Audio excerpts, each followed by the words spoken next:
on adult cardiology also. So in this view, she is different from us. And areas of her expertise and scientific interest, she is a pediatric cardiologist and she loved doing pediatric cardiac interventions, but she is doing or working with valvular heart disease also. About her teaching, regularly she is teaching and training postgraduate students and fellows, so as today, and she served as guide and co-guide for over 90 MD and DM students. She has trained many students and she is teaching many students from other institutions inside her country and outside her country. She was the past president of Asia Pacific Pediatric Cardiac Society, and at that time she conducted a very successful congress in New Delhi, and I was one of the faculty there. She is a fellow of American College of Cardiology. She is the president of National Rheumatic Heart Consortium, and in Asia Pacific Cardiac Society, she has formed a rheumatic fever forum where we from other countries of South Asia also participate in that forum. And she is the past president of Pediatric Cardiac Society of India, PCSI. And she is the founder president or founder member of the Indian Academy of Echocardiography. And she is also the visiting professor of the University of Manitoba, Canada. I can add here that my nephew is also a student. He was a student of this university and he just passed his engineering from there. So with this, I just want to invite our grad teacher of the day, Professor Anita Saxena, to start sharing his slide and her presentation. Thank you very much, Dr. Fatima, for these kind words. And I have to especially thank you for allowing me to attend my, the oration that was I was keen to attend, because as a dean, it was really important for me to attend that, oration, and you really changed the time. So I have special, I have to give you special thanks for allowing me to do that. So thank you very much again. The talk that Dr. Fatima wanted me to give is the indications and timing of surgery in various common congenital heart disease. However, I have taken the liberty of adding catheter interventions to it, because some of these common congenital heart disease we can really deal with in the cardiac cath lab without the patient undergoing a knife or surgery. So I've kind of combined both of these, and I would be just taking up some common congenital heart disease, trying to give the indications and the timing of surgery. Now, my talk is primarily based on this guideline that we had published in 2019 in detail in Annals of Pediatric Cardiology. And as you can see, these are actually the consensus statements of a number of experts that we had in our own country. And this was really based on a meeting that we had in 2018, and then we came up with this publication. We've also published same guidelines in Indian pediatrics, that is primarily for pediatrician. Annals Pediatric Cardiology was more catering to cardiologists and cardiac surgeons. And then for adult cardiology, we have published a little edited version of the same guidelines in Indian Heart Journal in 2019. So I would request all of you to maybe go through these guidelines, because I think they'll be quite applicable to all the countries in our region, including Bangladesh, Pakistan, and so on. So when we talk of timing of intervention, I think we must take three things into consideration. One is the natural history of that lesion. Then, is there a benefit of doing an intervention? And also, what is the risk of that intervention? If the natural history is better than the procedural outcome, a very classical example being VSD, where we know that over a period of time, the VSDs may close in some cases, we should not do anything. We should not necessarily intervene. Also, if we think that result of surgery or whatever intervention we're going to do is going to be better, is going to make the life of the patient better, is going to increase the lifespan and the quality of life, we need to do something and we need to intervene. The question is, when should we intervene? So I'm going to take up these common congenital heart diseases, the acyanotic group of left to right shunts and obstructive lesion, and the cyanotic group of reduced pulmonary blood flow, that is tetralogy of Fallows, and a little bit about the transposition, etc., which are conditions which are present usually in infants and neonates. So let's come to left to right shunts. The first defect that comes to our mind is that of atrial septal defect. And as you can see here, ASD could be located in so many places in the atrial septum. The commonest, of course, is secundum atrial septal defect, the one over here, which is almost 80% of cases would have a secundum ASD. So as I said, when we look at the timing of intervention, we need to see the site of defect, the age at presentation. Does patient have any symptoms? Another very, very important factor that comes in congenital heart disease is the pulmonary arterial hypertension. How big is the ASD? Is it producing problems, or is it just a small PFO? Should we intervene or not? What is the natural history of that lesion, and if there are any comorbidities?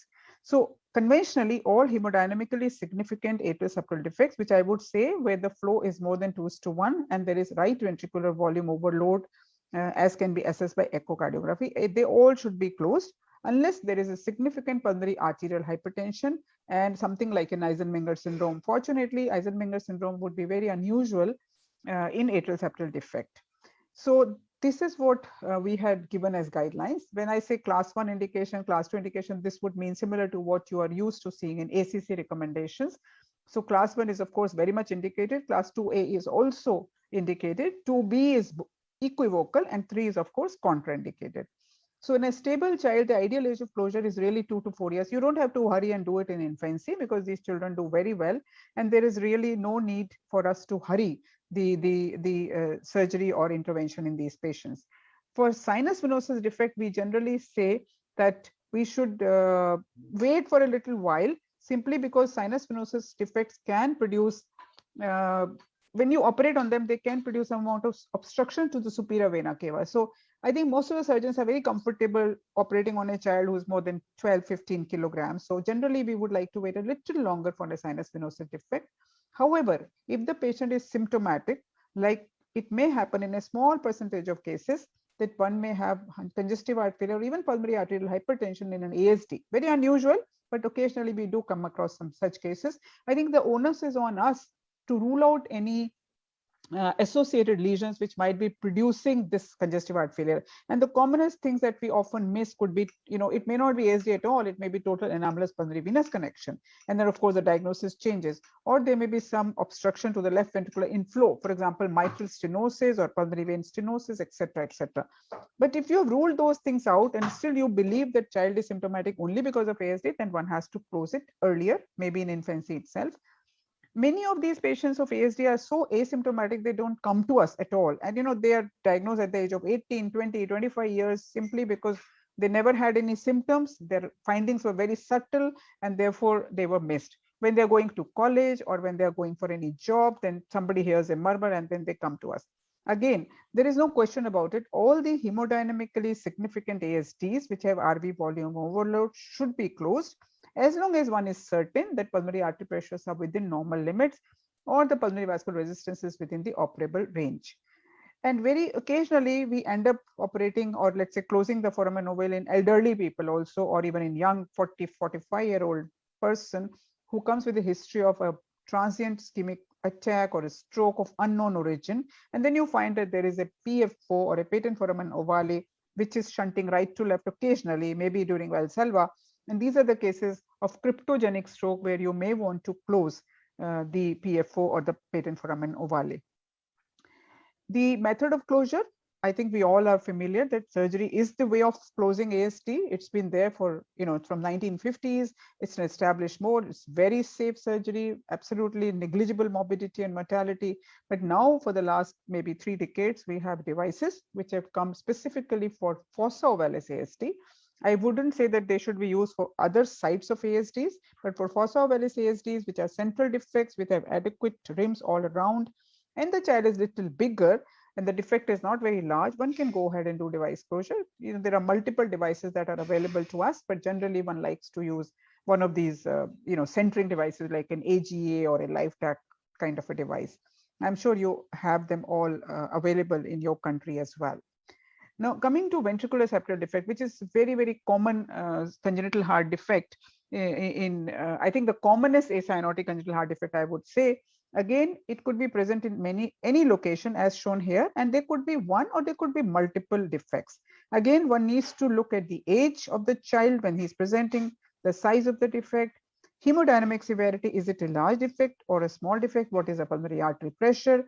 Where is it located? It is important because muscular VSDs tend to close more often than perimembranous VSDs. So in a muscular VSD, you may like to wait for a little longer for it to have a spontaneous reduction in size. If the patient is symptomatic, you may have to deal with it early, and of course, the natural history. So when we look at the natural history of VSD, it has a very interesting course in most patients, but what we are interested is spontaneous decrease in size and closure of the VSD. And this is seen in as many as 35 to 40% of patients born or children born with VSD. So it is not an unusual phenomena. Some people believe that muscular VSD, the spontaneous closure may be as high as even 80%.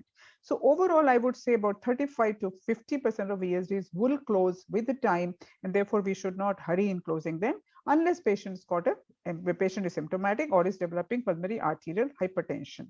So I'm just going to maybe, for the sake of interest, show you two comparative cases. This is the case one, who's a 4-month-old child with history of recurrent lower respiratory infections.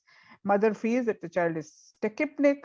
There is a history of suck rest suck cycle. That means the baby gets very dyspneic or very distressed after feeding and tends to leave feed in between. There is history of diaphoresis on the head, history of poor weight gain, but no cyanosis. On the other hand, this is another patient of VST only, who's a 10-month-old child, totally asymptomatic, just discovered to have a murmur when went for some vaccination. The mother denies any history of tachypnea or any feeding difficulties, and she thinks he's been thriving well. When we look at the examination, case one, only 4 kilogram at 4 months, so falling into minus 2.8 Z value. Tachypnic, tachycardic, hepatomegaly, that means has congestive heart failure. There is hyperdynamic precordium. Second heart sound is wide and variable split with loud P2. And the murmur is not very loud. It's grade 2 only. Early systolic, not even pansystolic murmur along left sternal border, but there is a flow murmur at the apex, suggesting that VSD flow is quite large. Left to right flow is quite large, but because of pulmonary arterial hypertension, you're not hearing a good VSD murmur. Whereas case 2, who had a good weight of about 7 kg at 10 months, although it is also a little less than what it should be, has no evidence of congestive heart failure. There is only mild cardiomegaly. P2 seems normal. S2 is a little wide variable split, but has a loud grade 3/6 pansystolic murmur along the left sternal border and has a third heart sound at the apex. So this is the X-ray of the first child. You can see gross cardiomegaly with increased pulmonary blood flow. And if you look at the ECG, again, you have very, very large complexes in the mid-precordial lead suggesting of biventricular hypertrophy. So this is a very clear-cut case of a large VSD. Although the child is 4 months, but we should not wait because there is congestive heart failure, patient has had LRTI or pneumonia, and patient has a large VSD, and therefore patient should be operated early. On the other hand, this is the X-ray of the other child who's 10 months old. There is some amount of cardiomegaly, but not a lot. There is plethora also. Pulmonary artery segment is somewhat prominent, but this fits more like a moderate VSD, and therefore I would say at 10 months of age, there is absolutely no hurry. It's likely that the PA pressure is almost normal because there is a loud murmur and one can wait for this VSD to close spontaneously. If it doesn't, then one can always operate later. Now, this is the echo of the first child. As you can see, there is a large perimembranous VSD, which is having absolutely no turbulence across it. So it is going left to right, but look at this. It is absolutely red colored flow, suggesting that there is no turbulence. On the other hand, this is the VSD of the other child, who's got a VSD which looks quite small, but what bothers me here is this right coronary cusp. The right coronary cusp seems to be getting into the VSD, having a prolapse of the VSD, and if you put some color, you can see a small VSD. The jet is quite narrow, but then there is some amount of aortic regurgitation which has happened because the aortic valve cusp is prolapsing into the VSD, thereby reducing the size of VSD, but at the same time also producing aortic regurgitation. So once I see this on echo, then I will have to do something for this child. Otherwise, his AR might progress with time, and then we may have more trouble because of aortic valve not getting repaired fully. So clinically, what looks like a moderate VSD must always be confirmed by echocardiography, whether it is a small VSD or a moderate VSD, and what is the pulmonary artery pressure. Pulmonary artery pressure here was normal. As you can see, it's a very narrow jet with a lot of turbulence here, unlike here, where there is absolutely no turbulence. So this was a moderate VSD, all right, but this patient also had prolapse of the right coronary cusp and some amount of AR, which changes the treatment modality or the treatment line for this patient. So how do we treat patients with VSD? If we talk of small children and infants, small VSD, no symptoms, normal pulmonary artery pressure, no left ventricular volume overload, absolutely no need to close. You should just follow them up. The only reason why you may have to close is presence of aortic regurgitation or history of infective endocarditis. So if these are present, even a small VSD may have to be closed, firstly to ensure that the aortic valve remains competent, and secondly, if there is infective endocarditis, then it is possible that another episode may happen, and therefore it is better to close these small VSDs, considering that our mortality of VSD closure is negligible, it's almost zero. On the other hand, if we have a moderate VSD with little bit of left ventricular volume overload like our patient had, if the child is asymptomatic, we can wait, see if the VSD closes. If it doesn't, then you can close at maybe 3 or 5 years of age, because the likelihood of closure beyond 5 years is very, very low. So if it is moderate VSD, pulmonary artery pressure is almost normal, then you can wait. However, if the patient is symptomatic with failure to thrive, with recurrent respiratory infections, then it will be better to give some medications like diuretics. But if the patient is symptomatic, it will be better not to wait too long and close around 2 years or 1 year of age. When it comes to large VSD, we know that there will be high pulmonary artery pressure because it is a non-restrictive VSD. We try and control symptoms with medications. If we can, then we should wait maybe about 6 months or 5 months of age and then close it. But if we feel that patient is not doing well despite our medication with diuretics or even ACE inhibitors like captopril or enalapril, then it will be better to close the VSD even earlier than that, rather than waiting because the child may not gain weight and in the meantime might develop some life-threatening respiratory infection. However, when it comes to older patients or adults, then our indications may be a little different. And this is a slide that I have taken from the European Society of Cardiology publication in 2020 of congenital heart disease in adult. And again, you can see that if it is a small VSD, then there is absolutely no need of closure unless there is infective endocarditis or AR. So this part is same as for children. However, if there is pulmonary arterial hypertension, then there is a question about testing their operability, and one to take such adults or older patients or older children to cardiac cath lab to test their operability. If we find that yes, their pulmonary vascular resistance is less than 5, some people take a cutoff of 6 also, and the flow is still large, more than 1.5:1, and then there are various ways of assessing the operability in the cath lab, they can go for closure. But if we find that PVR is high, the PVR is not falling much with even pulmonary vasodilators, it is best to leave them alone, because if you operate on such sort of borderline or inoperable patient, then actually they may behave worse than if you leave them alone. So any patient of VSD, especially older children or adults, where you suspect pulmonary vascular obstructive disease because of severe pulmonary arterial hypertension, I think it is important that decisions are made on an individual basis and not just based on the echocardiography or cardiac acceleration data, but also on their clinical examination, on their X-ray, on their ECG, to see whether they're still shunting adequately left to right. Only then think about closing it, provided the PVRI comes less than 6 Wood units. Yes, surgery again remains the preferred method, or let's say conventional method of closure of VSD. It has absolutely negligible morbidity and mortality. I think the only complication one can expect is complete heart block, which happens in less than 1% of these individuals. Those with perimembranous VSD, it's not a problem with muscular VSD. Sometimes in very small babies, who are not thriving at all, if one is not very comfortable putting them on cardiopulmonary bypass, it may be okay to do their pulmonary artery bending, especially if the VSDs are multiple or they are inaccessible. Bend them, wait for some more time, let the child grow, and once the child is, let's say, 1 or 2 years of age, one can go back and close the VSD and do the debanding. But right now, I think bending indications have become very few in current setup.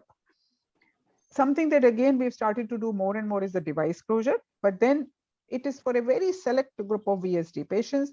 And generally we say the child has to be big, at least more than 8 kilogram in weight, with a shunt which should be more than 1.5:1. Most often most suitable VSD for device is a muscular VSD, which has good rims all around. But sometimes we do VSD closure in residual VSDs also after VSD closure. And if we want to do for a perimembranous VSD, although it is not a a great indication. I would say it's more like 2A, 2B. But if we decide to do perimembranous VSD, we must make sure that there is some amount of rim or some amount of tissue all around it so that it is not very close to the aortic valve, and patient should not develop any aortic regurgitation. Also, when we do perimembranous VSD, one has to be very, very careful about conduction abnormalities.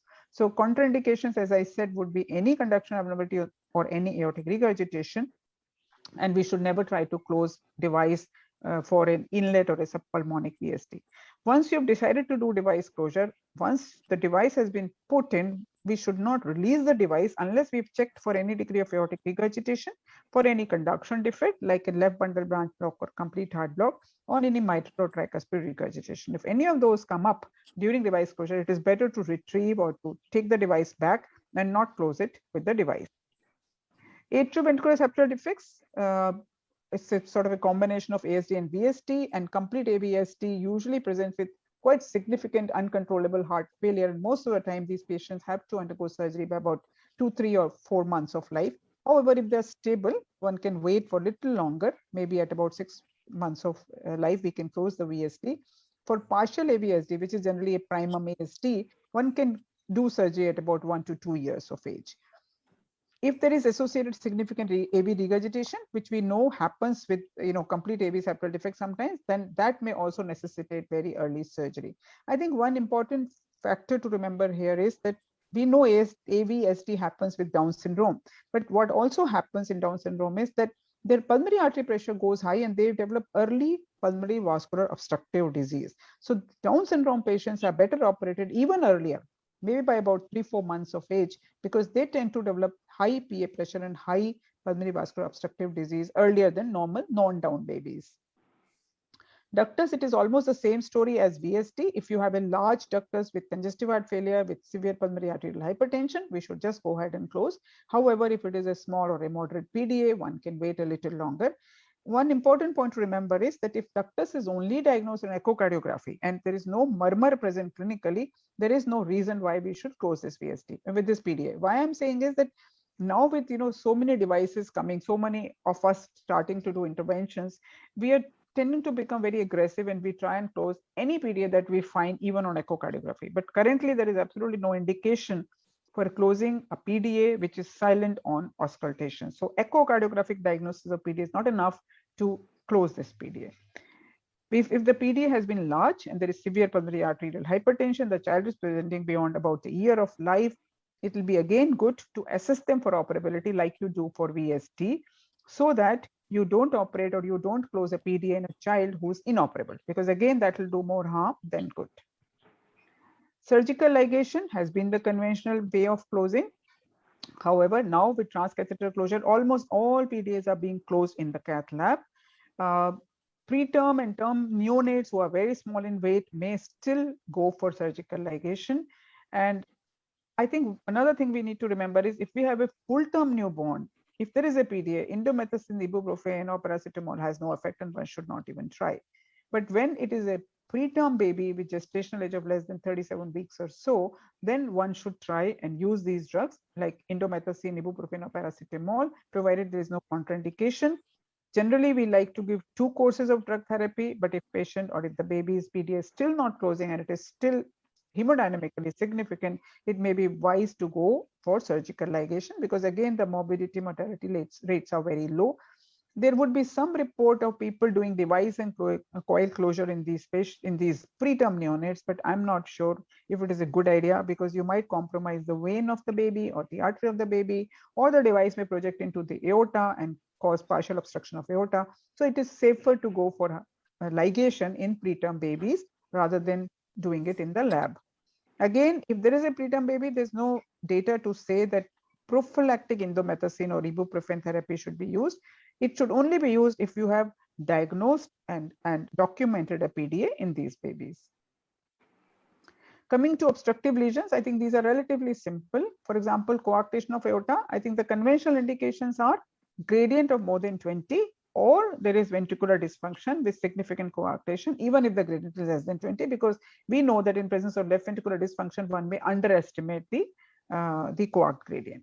As far as patients who have upper limb hypertension or left ventricular hypertrophy, they are soft indications for intervention. Most of the time we don't intervene, we follow them up. And intervention is definitely not indicated if the gradient is less than 20, normal ventricular function, and there is no upper limb hypertension. So this is really not an indication. So having a mild coarct with not much gradient is not an indication. Again, just diagnosing on echocardiography with little gradient, I would not like to intervene, because every intervention has a small amount of risk. There may be some dissection, there may be some aneurysm formation, so we should not, mess with it. We should leave it alone. What do we do for coarctation? If it is a neonate, I would say even if it is a neonate or an infant less than 3 months, then surgery is the preferred mode of intervention. Patients who are critically ill and the surgeons feel that it is a very high risk case for surgery, then you may tide over the crisis by balloon angioplasty. But remember, very high restenosis rates are seen with balloon intervention. Although surgery also has restenosis, but balloon is almost 80 to 90% of these babies will become restenosed, and you will have to again intervene. So the ideal way is to do surgery, but again, in some setting you may end up doing balloon angioplasty.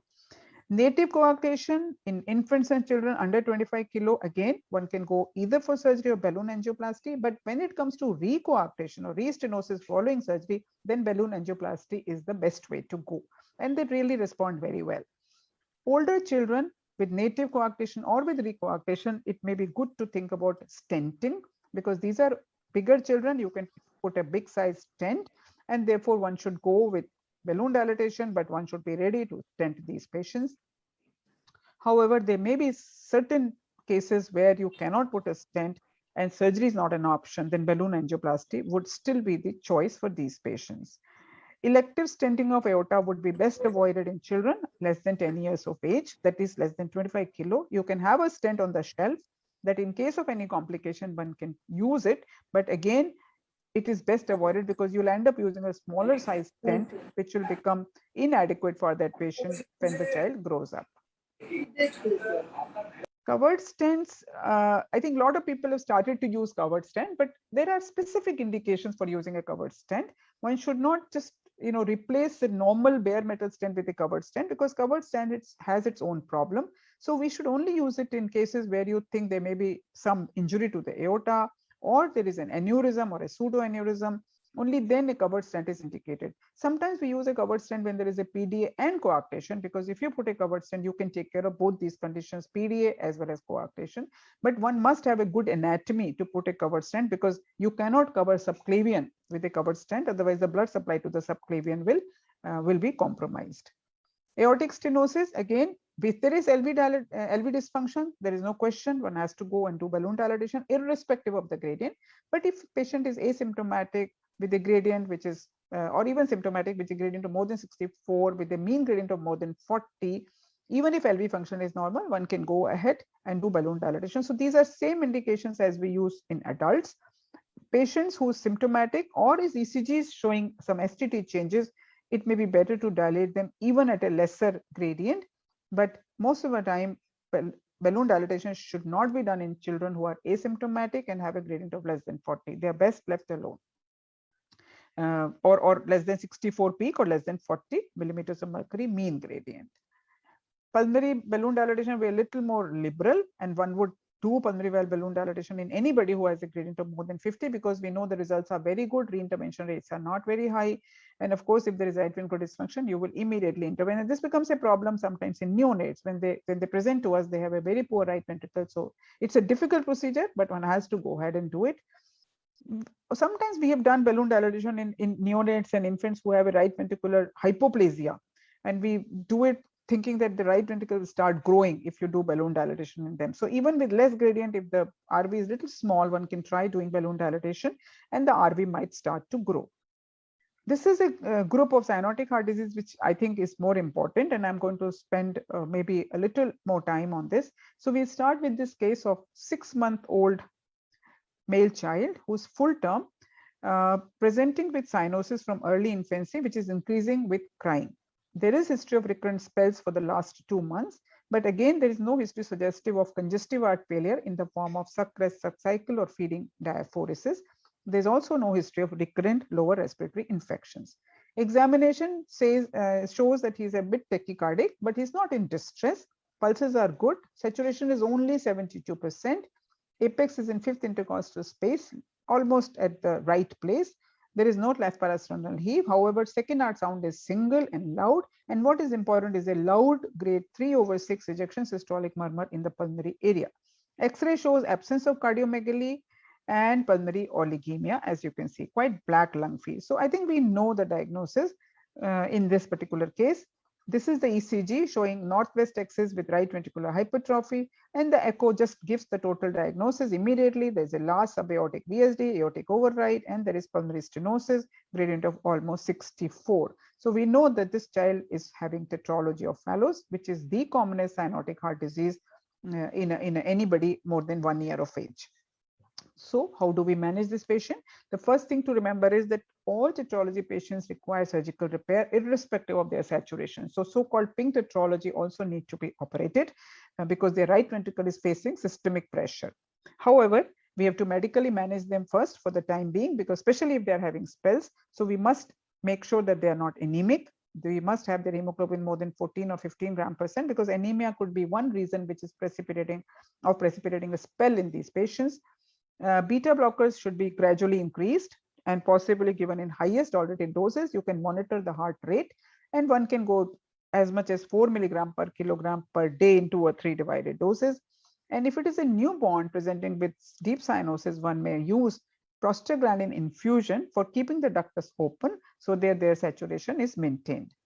However, as I said, all these patients need to be operated, and our policy is usually that if they are stable, minimally cyanosed, we would repair them at 6 months to 1 year of age. But then I'm sure there'll be centers which are happy to do neonatal repair, in less than 3 months age also. But most of the centers in India would go for a systemic to pulmonary arterial shunt if the child is presenting very early, less than 3 months of age, with deep cyanosis or history of spell, and go for total repair little later, more than 3 to 4 months of age. But as I said, if the anatomy is good, one can go ahead and do even neonatal repair. That's totally up to the institution's policy, also the results of a particular surgeon. I don't think there's any harm in first doing a BT shunt, letting the child grow a little, and then doing a total correction maybe at 1.5 or 2 years of age. I don't think we lose anything by doing that, especially if our mortality of total repair at an earlier age is higher. So one can sort of stage the therapy, a shunt followed by total correction. These are some specific instances, for example, tetralogy with absent pulmonary valve.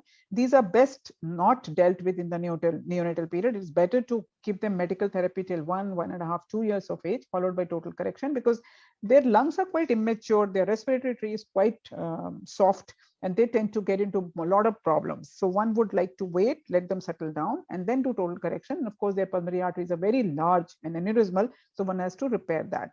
The other problem that we sometimes see is a tetralogy with anomalous left anterior descending artery coming from right coronary artery and is crossing the RVOT. And so these are the children which may require a conduit placement during surgery. Again, here it will be better to give them an aortopulmonary like a BT shunt if they are small. Once they're a little bigger, one can do total repair using a conduit. Why conduit? Because giving them a transannular patch seems very difficult if this is the anatomy, that LAD is crossing the RCA. So you can't really give an incision into the RVOT. You would rather use a conduit from right ventricle to pulmonary artery, and one should have a good sized weight of the child for giving a conduit so that you can give a decent sized conduit to these patients. VSD pulmonary arteries is a bit of a complex disease. One has to think of, there are certain important considerations one has to look at in the anatomy.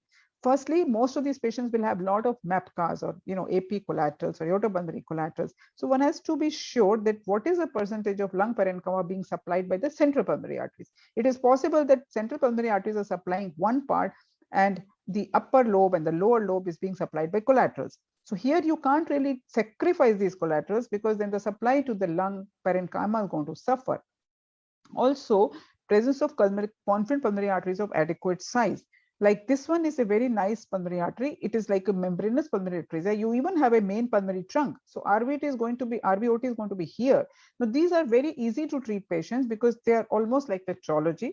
the RVOT and the main pulmonary artery are very close to each other. The pulmonary artery is a good size. So this is the simplest pulmonary atresia. Some people call it type A pulmonary atresia. But when it comes to complex pulmonary atresias like this one or this one, then you have to do things like unifocalization of pulmonary arteries, because you have to use these for sort of making the pulmonary artery branches. And then there could be problems because you may have stenosis in these collaterals, and that may make the overall anatomy very, very difficult to treat.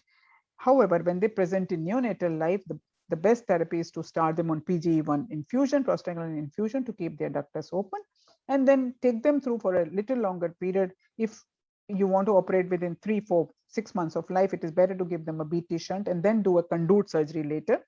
Instead of BT shunt, one can also stent a PDA in the cath lab. Repair is best done about 3, 4 years of age, because you're going to give a conduit, and again you want to give a good pulmonary artery, good size pulmonary artery conduit from RV to PA, so that it is it is not required to change this conduit frequently. Yes, instead of a BT shunt, one can do a PDA stenting in the cath lab, and we do that sometimes in in newborns or in few neonates up to 1 month of life or so. But I think important point to remember, you can do it technically, it is possible. Important point to remember is that you're probably going to give 3 millimeter stent, whereas if you do a BT shunt, you could probably give them 4 millimeter BT shunt. So this stent does not last very long. So if you're thinking of taking them through to 3 years or 4 years, then stent may not be a good idea. It may be better to actually give them a good size BT shunt, so that it takes them through for next couple of years, and then you can do a total correction in these patients. There are certain other tetralogy physiologies like double outer right ventricle, etc., where you can do 2 ventricle repair, but the repair is a little difficult because either it requires a conduit or it requires some sort of a baffling inside the ventricle, and therefore it is better again to wait till about 1 to 2 years of age, or even 3, 4 years if you need to use a conduit. And before that, if the patient is turning very blue, one may have to again do pulmonary BT shunt or a systemic to pulmonary artery shunt. So this is a algorithm that I want to show you for a double outer right ventricle, which is almost next common cyanotic heart disease after tetralogy of Fallows. Double outer right ventricle is a kind of a spectrum of a disease, or a spectrum of an anatomy. You may have a subaortic VSD, you may have a subpulmonic VSD, you may have a doubly committed VSD, or you may have a remote VSD. So if it is a subaortic VSD with pulmonary stenosis, I think it behaves very much like a tetralogy of Fallows, and therefore our management also is like that. If a small child, one can do a BT shunt or an aortopulmonary shunt. If it is an older child, or if the child is stable, then one can electively repair around 6 to 12 months of age, something that we set for tetralogy of Fallows also, because here the double outer right ventricle is because both great arteries are coming out of right ventricle, at least more than 50% of both great arteries. However, the VSD is subaortic and therefore easy to close. On the other hand, you may have a subpulmonic VSD with pulmonary stenosis. That's a little difficult because this almost behaves like a transposition with VSD PS. So if the pulmonary stenosis is valvular, then it is better to do this kind of a complex surgery like REV or Rastrelli. However, if pulmonary stenosis is subvalvular and the pulmonary valve is spared, then one can go ahead and do arterial switch operation and resect the subpulmonary anastomosis. So what happens, basically the pulmonary valve becomes the aortic valve, and the aortic valve becomes the pulmonary valve. This is what you do in arterial switch operation. As the VSD is subpulmonic, so it behaves very much like a transposition. So these children are going to be much more blue than these children. And if the pulmonary valve is spared, best is to give them arterial switch operation, good 2 ventricle repair, and this one will obviously have a much better result in the long term. The other group is that of pulmonary arterial hypertension. So here you have a subaortic VSD like this one, but there is no PS. It is pulmonary arterial hypertension. Usually the VSD is large, and again you have to treat them more like a VSD rather than anything else. So if it is a subaortic VSD, it is easy to close. Better to do VSD closure right in the beginning. However, if the child is presenting at 2 years, 3 years of age, then again one has to test whether the child is operable or not, because there will be severe pulmonary vascular obstructive disease. You can test it in the cath lab. You can sort of see the whole clinical data. If the child is operable, go for VSD closure. It will be almost similar to what a conventional subaortic VSDs are, how they are closed. However, if patient's operability is in doubt, then better to leave them alone and follow them up. The other group is subpulmonic VSD like this one, but with pulmonary arterial hypertension. Here, as I said, they are going to behave more like a TGA. So go for an arterial switch operation with a VSD closure unless the child is presenting late, where again you have to test for operability. So this group, subpulmonic VSD and subpulmonic VSD here, are going to be like TGA, whereas this is going to be like VSD. This is going to be like a tetralogy of Fallows. Sometimes we have something called Taussig-Bing anomaly, where you have subpulmonic VSD with pulmonary arterial hypertension and coarctation of aorta or even interruption of aorta. If any of these is present, then must be repaired at the time of AS. So you can't really leave it, because if we leave this, the results are not going to be good. The other problem is double outlet right ventricle with a remote VSD. Then again, one has to think in terms of a univentricular palliation or the single ventricle pathway, which I'll come to. Transposition of great arteries. I think these patients present very early in life, sometimes within the first couple of weeks, and they need to be stabilized. So there are two ways of stabilizing them. One is to start prostaglandin infusion to make their PDA flow, and that will improve their saturation. The other is to do balloon atrial septostomy. You create an ASD and you allow the mixing to happen across the ASD, and this is almost like a life-saving procedure. Now we have prostaglandin, but I remember maybe 20-25 years ago, we never had prostaglandin, so we had to go ahead and do balloon septostomy as soon as the baby arrives in the emergency. It is best done in the first 4 or 5 weeks of life, but sometimes we do it because our patients present late often, so we can do it even up to 2 months, 2.5 months of life. The classical indication is TGA with interventricular septum, because these are the patients who are very sick and very hypoxemic, and they improve dramatically with balloon septostomy. But we also very often do in patients who have a VSD or a PDA, because the surgery may not be possible to do it immediately for logistic reasons, or the child is having sepsis, or child is having infection like a pneumonia, and therefore these patients are again are better off if you do septostomy and then wait for surgery. So many of our patients with VSD also undergo balloon septostomy while they are waiting for surgery because of the comorbid conditions that they come with. How do you manage them in the long run? If it is intact ventricular septum, again, if the patient ideally presenting in the first month of life, go for arterial switch operation, the best conventional operation with very good long-term results. However, if patient presents late, then again, it's an institutional policy. In my institute, they would rather do an arterial switch operation with the support of extracorporeal membrane oxygenator, that is ECMO. Sometimes in the past, we've also done rapid 2-stage operation, but I think in many institutions, if they're presenting beyond 2-3 months of life, they might like to go for a atrial switch operation, which is Senning or mustard. But most of our surgeons are pretty aggressive, and they would rather go for a arterial switch operation, even if they have to put the patient on ECMO for initial first week or so. But it's a policy of the institution whether you want to go for atrial switch or not. I think we know that the result of atrial switch are inferior to that of arterial switch, and therefore as far as possible one should go for arterial switch rather than atrial switch. Those presenting with VSD and PDA, again, we need to quickly go for surgery for them with arterial switch operation with ventricular septal defect closure or PDA ligation. And here the issue is not much of left ventricle, so there is no urgency about it, because left ventricle will remain prepared because of the presence of a large VSD. If there is an aortic arch association, then again, these patients are pretty sick and they should be operated as soon as possible. The other group of TGA is that of tetralogy-like physiology, that is TGA, VSD, PS. Here again, if it is subvalvular, one can think about doing an arterial switch operation and remove the LVOT resection, or do the resection of the left ventricular outflow tract. But if it is a valvular obstruction, then one has to go the path of tetralogy, that is give a BT shunt and then do one of these operations.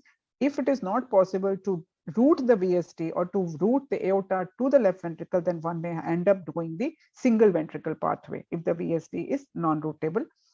And the single ventricle pathway is also given for all univentricular hearts like tricuspid atresia, single ventricle or non-routable VSD, as we just discussed. When I say univentricular heart, single ventricle pathway means that you give them a Glenn where you do SVC to RP anastomosis, maybe before 1 year of age or so, and this should be followed by a Fontaine maybe at 4-5 years of age, where you also bring in inferior vena cava in line with the pulmonary artery. So you totally segregate the deoxygenated blood from the body, and only the oxygenated blood goes into the single ventricle. So this particular ventricle is supplying the systemic as well as pulmonary circulation. So this is called Fontaine, and there are a lot of modifications of Fontaine. If patient is presenting earlier than 4 to 6 months, then one should go for a BT shunt first, and then wait, and then go for a Glenn. However, there is a caveat here. Every time we see a patient of a univentricular heart where we know that two ventricle is not possible, it is important for the family to understand that the long-term results are not going to be normal. Long-term results are going to be suboptimal, and there is a commitment from the family, not just for the BT shunt. They need to go for Glenn, they need to go for Fontaine. So it's an ongoing problem. Also, we know that Fontaine also fails after maybe 1 or 2 decades or 3 decades. So it's not like a normal life. And that is what is very, very important for us to counsel our families.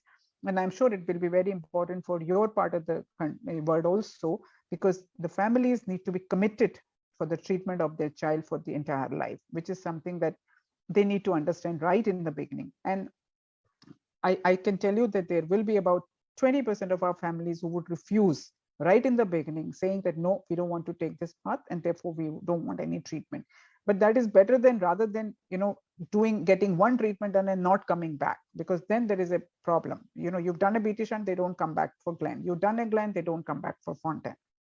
So how do we treat univentricular heart? I think the most important factor over here is pulmonary artery pressure. A Glenn or a Fontaine cannot work if the PA pressure is not normal or the PVRI is not low, because we know this is a passive flow that is going from superior vena cava. So if PA pressure is any high, the flow will not happen like this. Flow will happen in the other direction. So it is very, very important to have a normal PA pressure, and therefore our algorithm of univentricular heart depends totally on the presence of PS. If there is no PS, you have to make PS. You have to create PS by giving a PA band, whether child comes early or child comes late. The only issue is that if child comes late, they may not be very suitable for a PA band because of high pulmonary vascular resistance. So somehow we have to make sure that the PA pressure falls down. And then once the PA pressure is normalized, one can go for a Glenn and a Fontaine pathway that we just talked about. So very, very important to ensure that as soon as they are born, if they have PAH, we must band them within 3 months or 4 months of life to make their PA pressure go down. So many of these patients may require procedures like AV valve repair, atrial septectomy, TAPVC, because these are associations with single ventricle and they need to be done at the time of Glenn-Fontaine procedure. Finally, some conditions like TAPVC. Every patient of TAPVC needs to be operated. If it is obstructive, they will present very early and one has to go for almost an emergency surgery. This is one condition where one should not use prostaglandins, because prostaglandins can actually make them worse. Otherwise, any TAPVC who is non-obstructive, they should be operated as soon as they present. There's no question about calling them back at 6 months or 7 months or something. It's not such a big deal. Surgeons are quite comfortable doing it and the results are generally very good. However, patients who present late, where there is significant pulmonary arterial hypertension, like during adult life, again, you need to check for their pulmonary vascular resistance. Truncus arteriosus, again, surgery is indicated in all. Generally, we would say early surgery if there is uncontrolled heart failure, even in the first 4 weeks of life. However, if the patient is doing well, one can even wait about 6 or 8 weeks of life. Earlier, we used to do something called bilateral pulmonary artery bending, which is now practically not done. It is just reserved for complex cases where you cannot put them on CPB. And again, those presenting late, if they have severe pulmonary artery hypertension, which all the truncuses have, then one should be very sure that they are not developed pulmonary vascular obstructive disease. Otherwise, the surgery will be contraindicated in these patients. Epstein's anomaly, to just complete the list, intravenous prostaglandin infusion if they're presenting in neonatal life. I would not like to operate on them as far as possible. However, we may be pushed to operate some of the neonates if they're not stabilized with medical therapy. They have high mortality of whatever surgery you do. However, in older children, one can think about doing something like cone repair, which is usually the way to go for Epstein's anomaly. So not for all, but any patient who is having an indication like decreasing exercise capacity, cyanosis, progressive cardiomegaly, paradoxical embolism, or some dysfunction of right ventricle and echo, one should think about doing surgery for these patients. Rest can be left alone on a medical follow-up. Another indication that may be important is arrhythmias. And if there is only arrhythmia in patients otherwise asymptomatic, one can actually take them to the cath lab and do ablation rather than putting them for surgery. So just to recapitulate what we talked about cyanotic heart disease, we can divide them into 4 groups with pulmonary stenosis, severe pulmonary artery hypertension, normal pulmonary artery pressure, and severe pulmonary artery hypertension with pulmonary vascular obstructive disease. So when it comes to pulmonary stenosis, we should see their anatomy, whether it is a biventricular repair or a univentricular repair. If it is a biventricular repair like the tetralogy, conduit not required, you can go ahead and either do a BT shunt or do total intracardiac repair. However, if there is a conduit required, like in cases of some of the cases of double outer right ventricle, again, you should wait for a couple of years and then do a total repair, maybe at 2 or 3 years of age. Before that, you can do a BT shunt or an aortopulmonary shunt. For the univentricular heart, again, if they are very small, do a first shunt, but if they're a little bigger, you can straight away go for a Glenn procedure. Ultimately, these patients will all go for Fontaine surgery, which is best on around 5 or 6 years of age. Patients who have severe pulmonary artery hypertension, again, you have to decide whether they are univentricular or biventricular. If they are univentricular, the first thing is to make their pressure low by giving the pulmonary artery bend and then go for Glenn and Fontaine. However, if they are fit for biventricular repair like transposition, then best is to go ahead and do an arterial switch operation or repair of the TAPVC or repair of the truncus, again, very early, so that they don't develop Eisenmenger syndrome or a pulmonary vascular obstructive disease. Normal PA pressure, we just talked of Epstein. There are some specific indications where you should deal, where you should operate, otherwise you can leave them alone. The last group is that of Eisenmenger syndrome, and we know that many of these patients of large flow will ultimately go on to this group, unfortunately, and here we really don't have much to offer them at this stage, and therefore they are best left alone. So the examples of the first group are TOF DORV, the second group is VSD pulmonary atresia, TGA VSD PS. This is single ventricle, as I told you, Fontaine surgery, corrective surgery for TGA TAPVC, truncus, and of course nothing for Eisenmenger syndrome. So to conclude, the take-home messages are that elective surgery is required for ASDs, most of the VSDs, patent ductus, coarctation of aorta, some of the stable tetralogy of fellows who have a good saturation, and univentricular hearts with pulmonary stenosis, not with pulmonary arterial hypertension.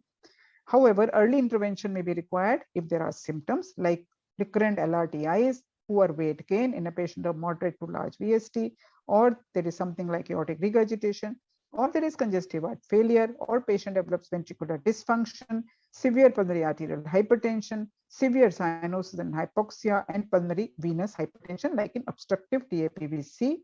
An emergency intervention will be required for obstructive TAPVC, critical aortic stenosis or pulmonary stenosis with an associated ventricular dysfunction, severe coarctation with LV dysfunction, that means severe obstructive lesions with ventricular dysfunction, or if there is severe hypoxia like spell, cyanotic spell, you should not wait. You should try and stabilize them, and even if it is required to do a BT shunt, one should take them for a BT shunt.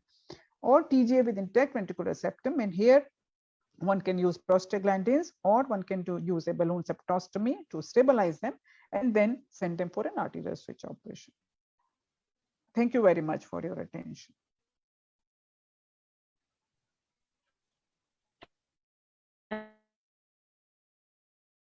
Thank you, ma'am. It's a very wonderful one, very wonderful, and I has been benefited from the directions you have given. And now I would like to ask question from the audience. If there is any question from anybody, then we'll go for the comment. Is there any question from anyone? So there is one. It says for coarctation, is it the mean gradient or the peak gradient? So in coarctation, we take the peak gradient, and I think more important, spilling of the gradient in diastole. So when you are taking the gradient, it is spilling into diastole. So that is what is very, very important to call it significant obstruction in a coarctation. So you can ask